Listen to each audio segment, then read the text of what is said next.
could you just kind of go over what happened with that terrible accident and how you remained so strong and have become such a success afterwards?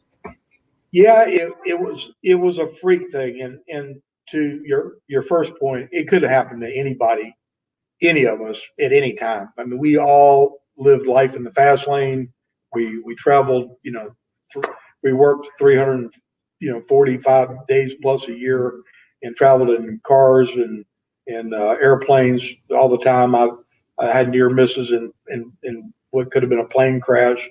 Lots of things happened, and on that particular occasion, you know, frankly, I had a 911 Turbo Porsche. It was like my dream car from the time I was a teenager, and the car was extremely fast, extremely nimble, gave you this crazy confidence you could do anything in it. And I was 5 minutes from my house, and I was driving 50 miles an hour, but I was on a wet road. And frankly, on that wet road at that time of night, in the conditions, I should have been driving about 30 miles an hour to have been safe. But at 50, I hit some water in right in the middle of a corner that caused the car to hydroplane, lost control of it, broadside a telephone pole. My head hits the roof because I'm so big in this little bitty car. C5 vertebrae explodes. I'm instantaneously paralyzed. Don't lose consciousness, which was a blessing and a curse, because when they finally got to me, they were getting ready to try to pull me out of the car. I said, I can't move. And which they instantly stopped trying to pull me out of the car, cut the roof off with the jaws of life, got me stabilized, got me out of there, got me to the hospital. And all the experts said, you got 1,000,000 to 1 shot of ever walking again. You've got, just the worst injury an athlete could possibly have, and gave me a really bleak prognosis. But a host of things happened. First of all, I didn't have the good sense to understand what the medical experts were telling me. So I was stubborn. I worked my whole life to build myself into what I had become as an athlete.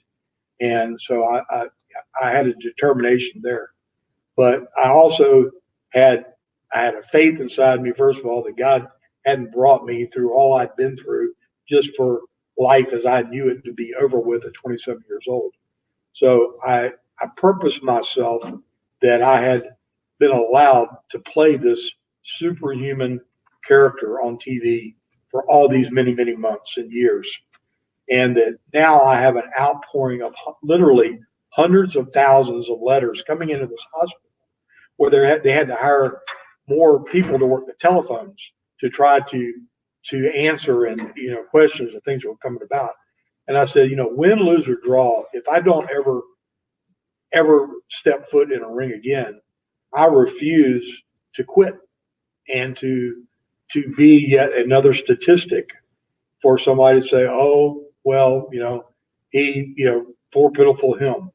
And I wanted to do whatever it took to be the best I was going to be capable of being, to try to be an example for these people that have supported me like nothing I'd ever seen in my life.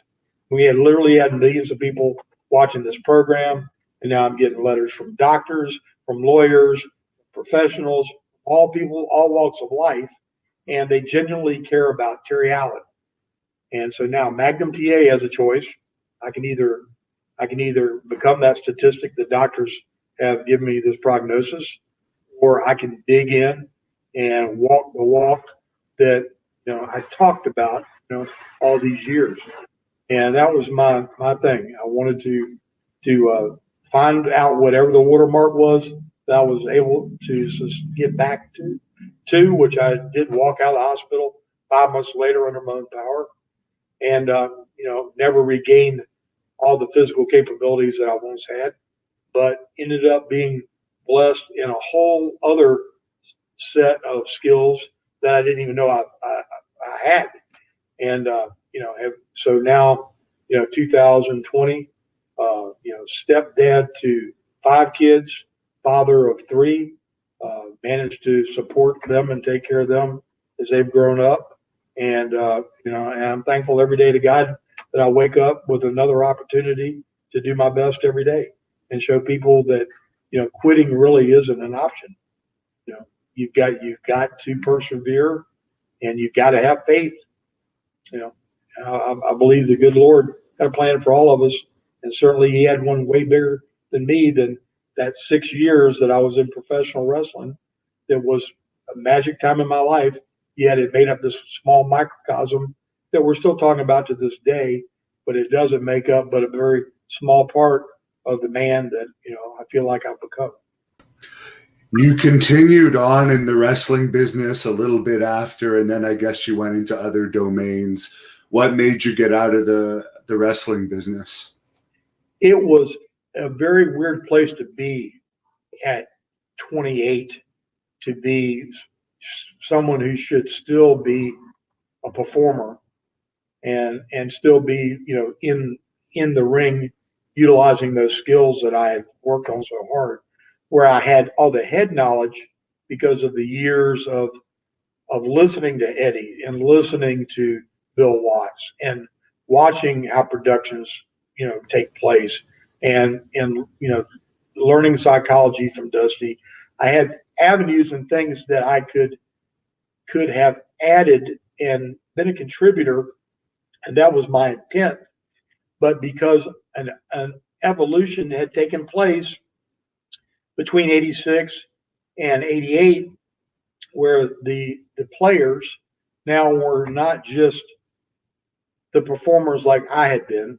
They were guys with huge salaries, and by lieu of having that huge salary, really didn't feel like a guy like me had anything that I could tell them. Thank you for watching the Hannibal TV. Please like this video if you enjoyed it, and click the subscribe button to not miss any of our latest shoot interviews, match videos, or news updates. Support us on patreon.com for $1.99 a month to watch our full shoot interviews ad-free and help our channel grow. Follow us on Twitter at the Hannibal TV for instant updates.